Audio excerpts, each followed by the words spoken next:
Welcome to my video on solving multi-step equations using the multiplicative inverse. So we have distributive or fraction bar we take care of first. Then we combine like terms, move the variable, add or subtract the constants, and then finally we multiply or divide to isolate the variable. So let's look at this first example, and the key concept is use multiplication.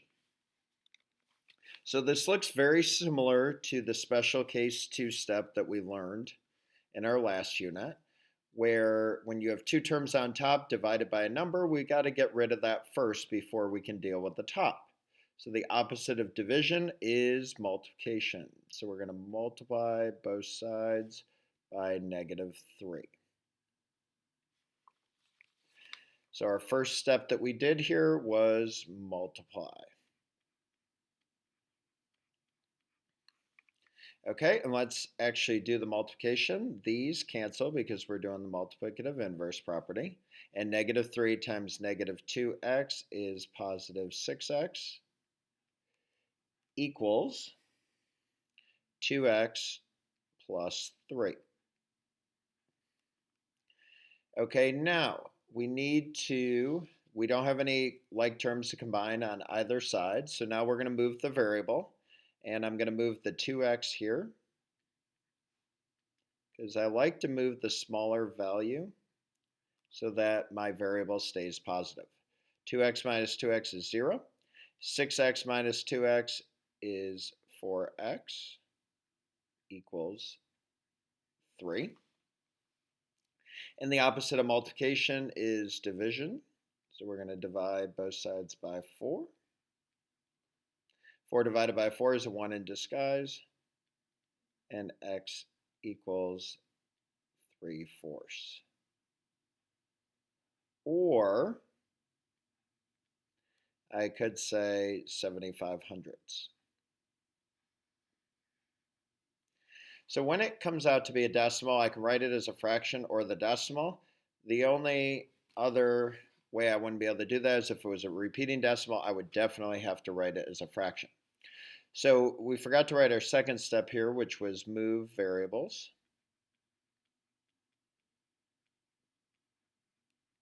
And then after we move the variables, we divide it.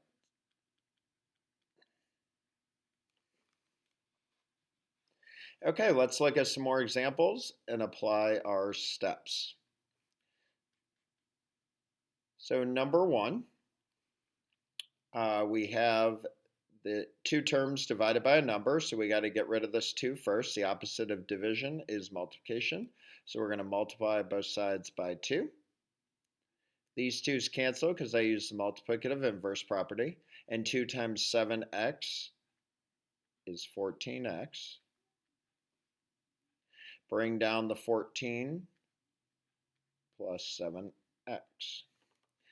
Now we don't have any like terms on either side. So now we're going to move the variables. So I'm going to subtract 7x.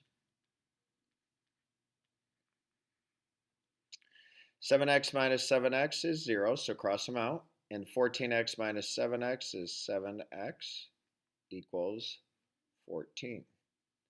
The opposite of multiplication is division. So we're going to divide both sides by 7. 7 divided by 7 is a 1 in disguise. So cancel those out. Bring down your x. And 14 divided by 7 is 2. Now I haven't talked about this yet, but we do still need to check these. So when we check these, we would do 7 times 2, and that would give me 14. And then I would do 14 plus 7 times 2. Then I would have to hit equals because I want order of operations to do the top first. So 7 times 2 is 14. 14 plus 14 is 28. And then divide by 2, and I would get 14. So both sides would equal 14, so that means this checks. Okay, example 2. Once again, we have two terms on top of a number. So we got to get rid of the bottom number by doing the opposite of division, which is multiplication. So I'm going to multiply both sides by 4. The 4's cancel because of the multiplicative inverse property. 4 times x is 4x equals, and bring down your 3x minus 1. Now we don't have any like terms on either side, so now we're going to move the variable by subtracting 3x from both sides. The 3x's cancel and equal 0. 4x minus 3x is 1x, so we can just write the x because the 1 is in disguise, equals. Now when I bring down this minus 1, I have to make it negative 1. If there's a minus sign in front of a number or variable, that means that number or variable is negative. So the answer is negative 1. Now this side would equal negative 1, and then I would do 3 times negative 1 minus 1, which would get, and hit equals, which would give me negative 4, and negative 4 divided by 4 is negative 1. So it does in fact check. Okay, let's look at example 3. Once again, we have two terms on top of a number, so we got to get rid of the bottom number first by doing the opposite of division, which is multiplication. And the 6's are going to cancel because of the multiplicative inverse property. So negative 8p minus 20 equals 2p times 6 is 12p.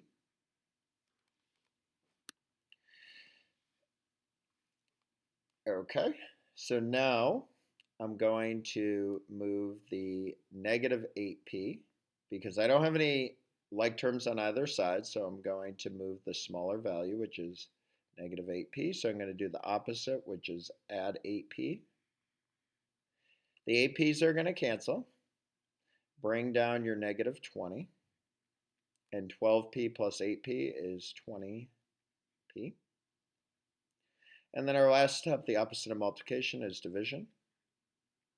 So we have to divide both sides by 20.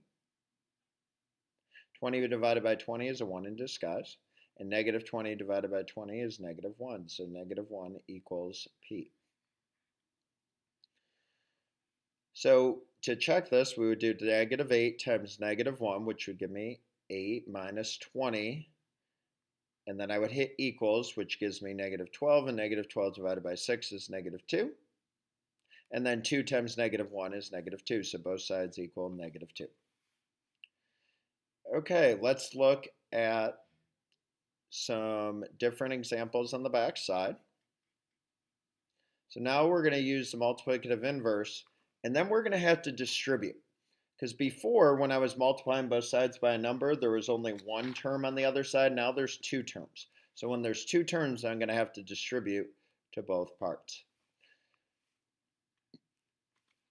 So over here, okay, we have a fraction. So we got to get rid of this number first before I can do anything with the x. And so the opposite of division is multiplication.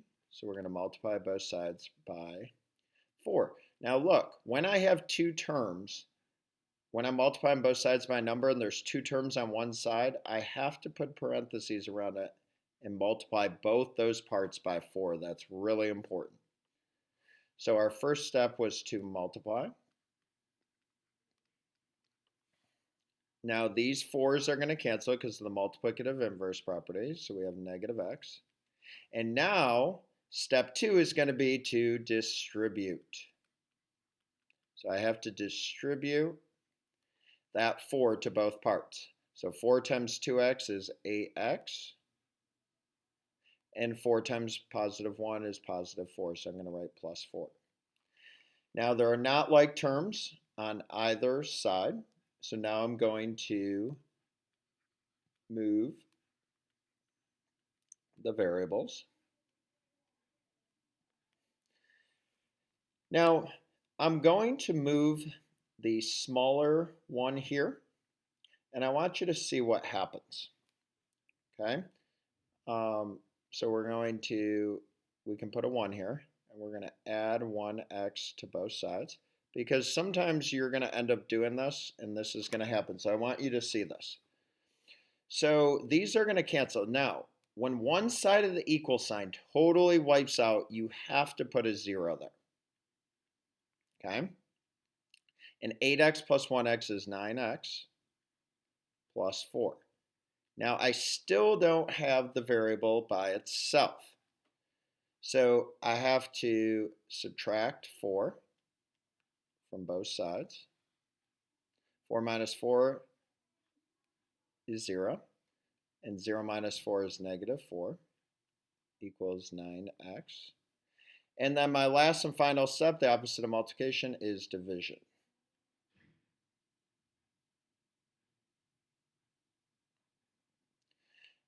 Nine divided by 9 is a 1 in disguise, and bring down this fraction. And I have to leave it as a fraction here because it comes out to be a repeating decimal. So my answer is negative 4/9. Now to check this, a negative times a negative is a positive, so I would do 4 divided by 9, hit equals, and then divide by 4.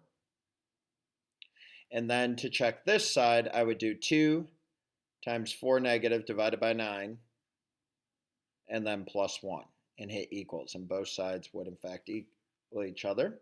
So our last step here, and we're going to put 2 steps here, because normally you wouldn't have this subtraction step. The only reason I had it is because I left this side to equal 0, but I could have moved this variable over. I could have moved the 8x over, and then I would have just had the division step. So for this one, we can write subtract,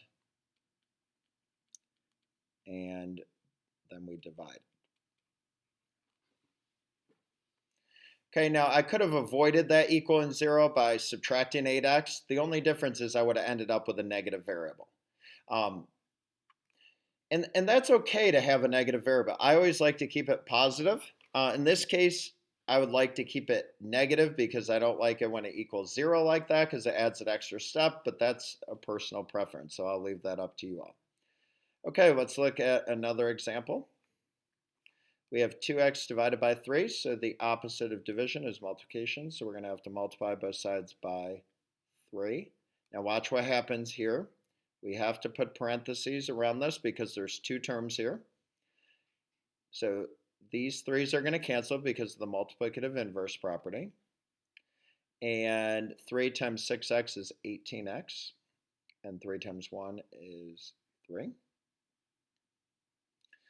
Okay, now, this time I realize that if I move the smaller value, I'm going to end up with 0 on this side.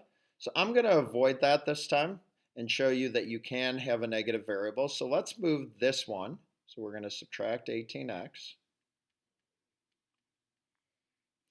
The 18x's are going to cancel. 2x minus 18x is negative 16x equals negative 3. And then the opposite of multiplication is division. So we're going to divide both sides by negative 16. Negative 16 divided by negative 16 is a 1 in disguise. And 2 negatives makes a positive. And I'm going to leave this in fraction form because it comes out to be a long decimal.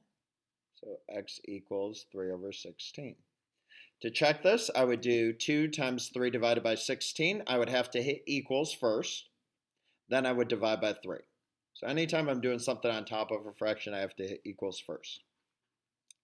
Then, to check this side, I would do 6 times 3 divided by 16 minus 1, and both sides are going to equal the same thing. Okay, here's our final example. The opposite of division is multiplication. And remember, I got to get rid of this so I can deal with the negative 4x. So I'm going to multiply both sides by 5. When I'm multiplying both sides by 5, I realize there's 2 terms over here, so I have to add a parentheses. I only have to add that parentheses when there's 2 terms on this side and I'm multiplying by a number. So the 5's are going to cancel because of the multiplicative inverse property. Bring down your negative 4x equals 5 times x is 5x, and 5 times negative 3 is negative 15. Once again, I realize that this is the smaller term, but if I move it to this side, I'm going to be left with 0. So I'm going to move this one. So I'm going to subtract 5x. 5x's are going to cancel, and negative 4x minus 5x is negative 9x equals negative 15. The opposite of multiplication is division, so I'm going to divide both sides by -9. -9 divided by -9 is a 1 in disguise, so cross those out. And -15 divided by -9 um, comes out to be um, a repeating decimal. So I'm going to just simplify this fraction into 5/3 because I could divide top and bottom by 3. And it became positive because 2 negatives makes a positive. Circle your answer. To check this, I would do -4 times 5 divided by 3, hit equals, then divide by 5. And then I would do 5 divided by 3 minus 3 and hit equals, and both sides would in fact equal each other. So just remember, when you're using the multiplicative inverse property, that if there's 2 terms on the one side, you have to put it in parentheses and remember to distribute. That concludes our notes on solving multi-step equations using the multiplicative inverse property. I hope you have a great day.